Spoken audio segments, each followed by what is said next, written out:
এখন যে রান্নাটা করব সেটা একদম সিম্পল। এটা পেঁয়াজ টমেটো ফ্রাই। তো পেঁয়াজ টমেটো ফ্রাই করতে গেলে পেঁয়াজ তো লাগছে, টমেটো লাগছে, ধনেপাতা, কাঁচা লঙ্কা, এগুলো লাগছে।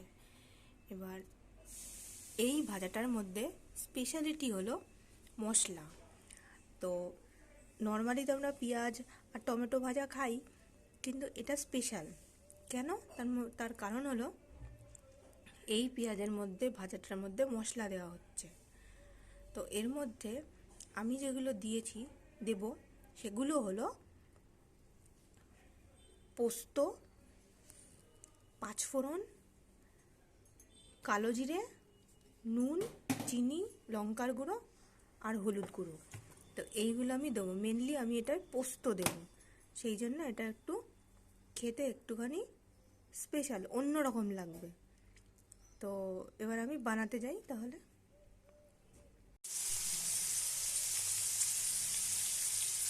কড়াতে আমি তেল দিয়ে দিয়েছি আর পেঁয়াজ টমেটো লঙ্কাও ছেড়ে দিয়েছি।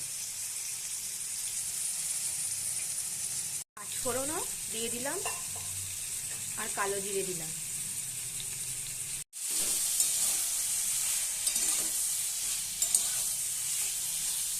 গরম ভাতের সঙ্গে পেঁয়াজ টমেটো ভাজা খেতে খুব ভালো লাগে। এবার আমি এই মশলাগুলোকে দিয়ে দিলাম।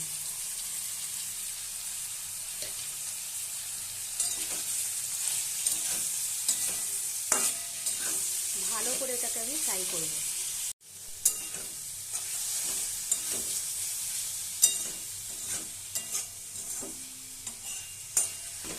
পোস্ত দেওয়ার জন্য এই ভাজার টেস্টটা কিন্তু একদমই অন্যরকম লাগবে।